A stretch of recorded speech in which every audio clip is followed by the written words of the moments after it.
ఈరోజు గవర్నర్ గారి ప్రసంగంలో బడ్జెట్ సంబంధించిన ప్రసంగంలో గవర్నర్ గారు ప్రసంగిస్తున్నప్పుడు గత ప్రభుత్వంలో ఉన్న నాయకులు వారి సభ్యులు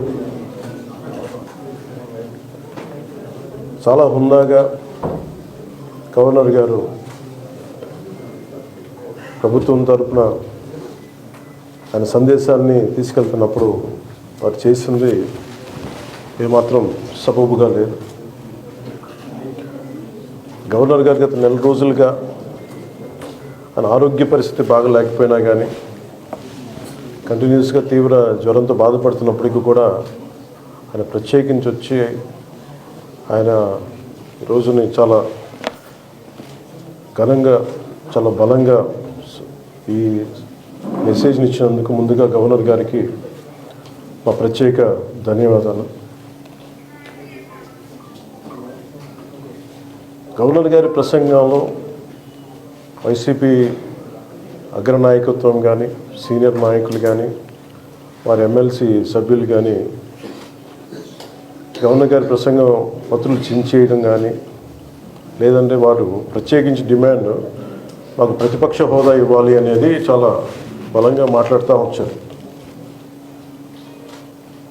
ఇది అడిగితే వచ్చేది కాదు, అది ప్రజలు ఇస్తేనే వస్తుంది. బేసిక్గా ఒకటి హయ్యెస్ట్ మెజారిటీ ఎవరికి ఉంది వాళ్ళు ప్రభుత్వం ఫామ్ చేస్తారు, వాళ్ళకంటే నెక్స్ట్ స్టేజ్ ఎవరికి ఉంటే వాళ్ళకి ప్రతిపక్ష హోదా ఇస్తారు. అంతేగాని గతంలో మేము ప్రభుత్వాన్ని పరిపాలించాం కాబట్టి మా ప్రతిపక్ష హోదా ఎవరికి ఇవ్వరు. కనీసం జనసేన కంటే కూడా ఒక సీట్ ఎక్కువ వచ్చినా కానీ వాళ్ళకి ప్రతిపక్ష హోదా దక్కేది.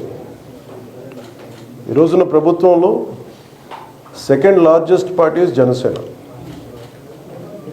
దాన్ని ప్రజల దృష్టికి తీసుకొద్దాం.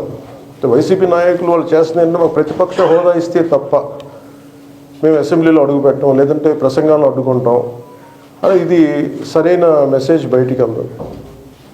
ఇది సరైన విధానం కూడా కాదు. ఇది ప్రజలందరికీ తెలియజేయాలనుకున్నాం. ఇది ప్రతిపక్ష హోదా ఏ పరిస్థితిలో వస్తుందంటే మీకు రూలింగ్ పార్టీ కంటే కూడా అత్యధికంగా ఇంకొక సీట్లు వాళ్ళకంటే మీరు వస్తే దాని తర్వాత స్థానం మీకు వస్తే ఖచ్చితంగా ప్రతిపక్ష హోదా వాళ్ళకే ఉంటుంది. 21 సీట్లు ఉన్న జనసేన 11 సీట్లు ఉన్న వైసీపీకి ప్రతిపక్ష హోదా ఎలా వస్తుంది? మేము వస్తే తప్ప మేము అసెంబ్లీకి రాము, ఇలా గవర్నర్ ప్రసంగాలను అడ్డుకోవటం అనేది ఇది సరైనది కాదు. ఇది ప్రజలందరికీ కూడా తెలియచేస్తున్నాం ఈ సందర్భంలో. అందుకని ఇది భవిష్యత్తులో కూడా మేము కోరుకునేది వైసీపీ నాయకుల్ని మీకు ప్రతిపక్ష హోదా ఇవ్వకపోయినా ప్రజలు మీకు 11 సీట్లు ఇచ్చారు, దాన్ని గౌరవించి మీరు అసెంబ్లీకి రండి. మీ స్థాయికి తగ్గట్టుగా మీకు మీకు ఎన్ని ప్రశ్నలు అడగాలో దాన్ని తగ్గట్టుగా ఇస్తారు మీకు.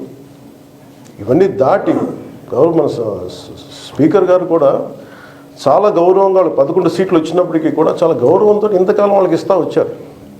ప్రశ్నోత్తరాల సమయంలో కూడా ఆయనకి ఇచ్చారు. గతంలో కూడా ఇవన్నీ ఆయన రావడానికి కూడా ఆయన ఎలా రావాలి ఏం చేయాలి దానికి కూడా చాలా ఏమాత్రం ఇబ్బంది పెట్టకుండా గతంలో కూడా చేశారు. ఫస్ట్ మీరు మనకి గవర్నమెంట్ ఫామ్ అయిన తర్వాత కూడా వీటిని దృష్టిలో పెట్టుకొని వైసీపీ కొంచెం హుందాగా వ్యవహరించాల్సిన అవసరం ఉంది. వైసీపీ నాయకులకు కూడా మీకు బాధ్యత ఉంది. గవర్నర్ గారి ప్రసంగాన్ని మీరు ఆ విధంగా మీరు ప్రశాంతంగా విని దాన్ని వచ్చే జరుగుతున్న సమావేశాల్లో మీరు దాని లోటుపాట్లు మీరు చెప్తే బాగుంటుంది తప్ప ఇలా కూర్చోబెట్టి అరుపులు కేకలు ఇది సమంజసంగా లేదు. అంటే అర్ధాంతరంగా ప్రతిదానికి అసెంబ్లీలోకి రాగానే గొడవ పెట్టుకోవాలి, దేన్నైనా విభేదించాలనేది ఇది చాలా లో లెవెల్ ఆలోచన విధానం, లో లెవెల్ స్ట్రాటజీ. అది ప్లీజ్ మీరు అప్గ్రేడ్ అవ్వండి, మీరు అప్లిఫ్ట్ చేసుకొని మీరు కూర్చోబెట్టి డెమోక్రటిక్ ప్రాసెస్కి గౌరవం ఇవ్వండి. మనస్ఫూర్తిగా వైసీపీ నాయకులకి ఇది నా విన్నపం, నా విజ్ఞాపన. This what I would like to say. And నిజంగా కావాలి అంటే మీరు ఈ 5 సంవత్సరాల్లో మీరు ప్రతిపక్ష హోదా మీకు రాదు, అది మీరు మెంటల్గా ప్రిపేర్ అయిపోవాలి. 11 సీట్లతోటి మీకు ప్రతిపక్ష హోదా ఇవ్వబడదు, రాదు. ఎందుకంటే ఇది చంద్రబాబు గారు, గౌరవ ముఖ్యమంత్రి చంద్రబాబు గారు డిసైడ్ చేసేది కాదు. జనసేన డిసైడ్ చేసేది కాదు. దానికి రూల్స్ ఉన్నాయి, దానికి రెగ్యులేషన్స్ ఉన్నాయి, నార్మ్స్ ఉన్నాయి. ఉదాహరణకి నేనే ప్రభుత్వం, మన కేంద్ర ప్రభుత్వం ఫార్మేషన్కి మేము వెళ్ళినప్పుడు పార్లమెంటరీ లీడర్ని ఎన్నుకోవాలి మనం కూర్చున్నప్పుడు, ఎన్డీఏ పక్ష నాయకుడు ఎన్నుకోవాలనుకున్నప్పుడు నేను నాయకుల స్థాయిలో నేను కూర్చున్నాను. అదే నేను ఇక్కడ మంత్రిగా ప్రమాణ స్వీకారం చేసేటప్పటికి నన్ను ప్రధానమంత్రి గారి పక్కన నన్ను కూర్చోబెట్టలేదు. ధోని డిప్యూటీ సీఎం అయినప్పటికీ కూడా అది మంత్రి హోదానే కాబట్టి తిరిగి నన్ను మంత్రులందరూ పక్కనే కూర్చోబెట్టారు తప్ప ప్రత్యేకంగా నన్ను అక్కడ కూర్చోబెట్టారు. That is very specific rules and regulations నడుస్తాయి. ఉదాహరణకి పొద్దున కూడా స్పీకర్ గారు ఎదురొస్తే నేను అసెంబ్లీలోకి అడుగు పెడతా ఉంటే స్పీకర్ గారు ఎదురొచ్చారు. మనకి వచ్చి ఆయన కూడా ఆయనతో పాటు రండి వెళ్తుంటే ముందుకు తీసుకెళ్తుంటే నాకు అనిపించింది, సార్ ఇది డిప్యూటీ సీఎంకి ప్రోటోకాల్ ఉండదు, ఓన్లీ ముఖ్యమంత్రి గారు, స్పీకర్, మనకు కౌన్సిల్ ఉండే చైర్మన్ ఆయనే మీరు చేయాల్సింది తప్ప ఇది మేము ఉండేది కాదని చెప్పి నేనే వెళ్ళిపోయాను. ఎందుకంటే మేమే ప్రోటోకాల్స్ బ్రేక్ ఎందుకు చేయమంటే మాకు లేని ప్రోటోకాల్ మేము అడగం. అలాగే వైసీపీ నాయకత్వం కూడా గుర్తించాల్సింది, ఇది మీకు హోదా ఇవ్వబడదు. ఇది చంద్రబాబు గారు ఆఫ్ చేస్తేనే కాదు, ఇది ఎవరు ఆఫ్ చేసింది కాదు, మీకు ప్రజలు మీకు ఇవ్వలేదు. మీకు అది మీరు దృష్టిలో పెట్టుకొని మీరు ప్రవర్తించాల్సింది మనస్ఫూర్తిగా నేను వారిని కోరుకున్నాను. అంతేగాని వారిని ఎక్కడ అవమానం పరచాలని కానీ వారిని తగ్గించాలని కానీ లేదు. 175 సీట్లు కేవలం 11 సీట్లు ఇచ్చారు వాళ్ళకి. ఆ దృష్టిలో పెట్టుకొని ప్రవర్తించవలసిందిగా మనస్ఫూర్తిగా వారికి కోరుకుంటూ మీకు తెలియజేసుకున్నాను. Thank you.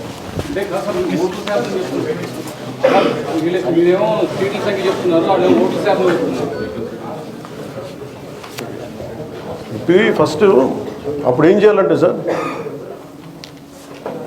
అప్పుడు జర్మనీకి వెళ్ళిపోవాలి. జర్మనీలో ఏంటంటేనండి, నేను జర్మనీ రిజల్ట్స్ కూడా ఏదో వచ్చినాయి చూస్తూ ఉన్నాను. ఎలక్షన్స్లో 25% వచ్చిన హైయెస్ట్ పర్సంటేజ్ ఆఫ్ వచ్చిన ఓటుకి ఇన్ని ఎంపీస్, ఇంత అసెంబ్లీ స్థానాలు ఉంటాయి వాళ్ళకి. 5% మించి తక్కువ వస్తే 5% ఓట్లు మిగతా వాళ్ళు పంచుకుంటారు. మనకు అలాంటి బెనిఫిట్ మనకు లేదు కాబట్టి మన రాజ్యాంగంలో లేదు. వాళ్ళు మంకు పట్టు పడితే they are free to go to Germany. Thank you.